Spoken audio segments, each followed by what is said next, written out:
ते 23 सुरक्षा रक्षकांना ताबडतोब बदलण्यात आलं, हा एक मुद्दा झाला. परंतु ही सुद्धा गोष्ट आम्ही आता आजच्या चर्चेमध्ये घेतली की ती बस त्या ठिकाणी उभी केल्यानंतर बरोबर तो जो गुंड प्रवृत्तीचा माणूस आहे गाडे नावाचा, तो त्या महिलेला घेऊन त्या बसमध्ये बोलत चालला आहे असं काहीतरी CCTV फुटेजमध्ये दिसतंय.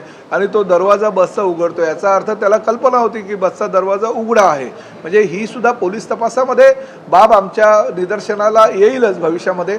त्यामुळे ह्या कामी बसचा ड्रायव्हर असू द्या, तो कंट्रोलर असू द्या किंवा पूर्ण डेपोचा मॅनेजर असू द्या, तो जर दोषी असेल तर त्यांच्यावर सुद्धा कारवाई करण्याचे निर्णय झालेला आहे. शक्ती कायद्याची तुम्हाला कदाचित कल्पना नसेल की शक्ती कायदा हा पारित व्हावा, ह्याच्यासाठी जे विधेयक पारित केलं ते प्रताप सरनाईकांनीच नागपूरच्या अधिवेशनामध्ये केलेलं आहे.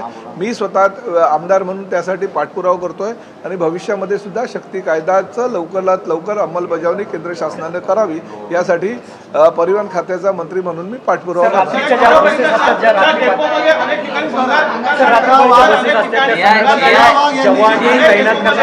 अरे तुम्ही एकेकाने विचारा. AI टेक्नॉलॉजी जी वापरणार आहात त्यातनं नेमकं काय, म्हणजे कशा पद्धतीने सुरक्षितता? नाही बघा, आज नवीन दर वर्षाला नवीन टेक्नॉलॉजी येत राहतील. आता AI टेक्नॉलॉजीमध्ये कॅमेरा टू कॅमेरा सुद्धा एकमेकांशी, एक कॅमेरा दुसऱ्या कॅमेऱ्याला सांगत असतो की अशा पद्धतीच्या ह्या घटना मी कव्हर करतोय, तर एक कॅमेरा दुसऱ्या कॅमेरा सुद्धा सांगत असतो. आणि शेवटी कंट्रोल रूममध्ये AI टेक्नॉलॉजीचा वापर करून जास्तीत जास्त सुरक्षितता कशी मिळेल त्या टेक्नॉलॉजीचा तो भाग आहे. तो विषय जरी वेगळा असेल तरी आजच्या तारखेला AI टेक्नॉलॉजीचा वापर सगळीकडे होतोय. त्याचा जास्तीत जास्त वापर सुरक्षिततेसाठी करण्याचा आमचा मानस आहे. स्वारगेट पोलिसांनी डेपोतले अधिकारी आहेत त्यांनी तक्रार पोलीस स्टेशनला दिली होती. अशीच काही तक्रार आणखी डेपोची आहे का?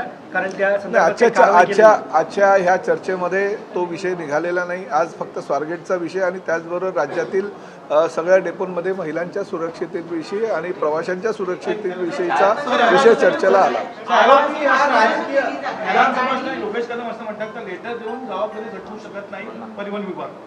नाही, हा मान्य करतो ना, जी जबाबदारी ती आमचीच जबाबदारी आहे ना. पोलिसांना पत्र वगैरे आम्ही कुठल्याही प्रकारे दिलं नाही, पण जी घटना घडली ती पोलिसांना सांगायला हवी. आणि शेवटी जबाबदारी आम्ही झटकतच नाही. कसं आहे की शेवटी आमच्या डेपोमध्ये जर कुठली घटना घडली तर ही जबाबदारी परिवहन विभागामध्ये असलेल्या बस डेपोमध्ये घडलेली आहे.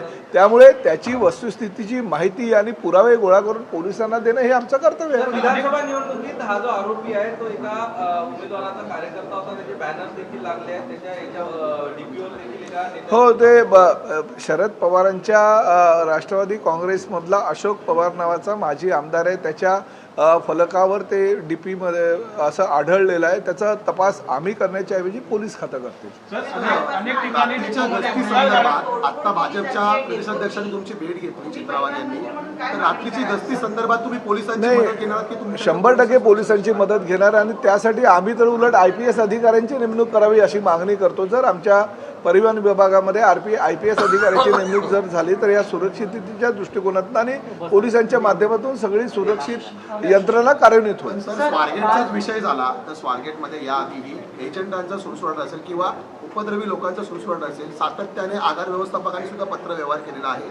समन्वयाच्या अभावामुळे अशा घटना घडतायत का? मग नाही, म्हणून ह्या सगळ्या गोष्टींचं ऑडिट करण्याच्या सूचना आम्ही केलेल्या आहेत. आमचे जे परिवहनचे प्रमुख आहेत त्यांच्यावर जबाबदारी आहेत MD म्हणून, तर त्यांनी आता पूर्ण जेवढे आमचं डेपो आहेत आणि बस स्टँड आहे त्याचं ऑडिट करण्याच्या सूचना केलेल्या आहेत. महिला प्रवाशांना परिवहन मंत्री म्हणून काय आवाहन कराल? कारण भीतीचं वातावरण आहे. नाही, बिलकुल आमच्या सगळ्या लाडक्या बहिणींना परिवहन मंत्री म्हणून मी आवाहन करतो की एक घटना घडलेली आहे ती अतिशय दुर्दैवी आहे.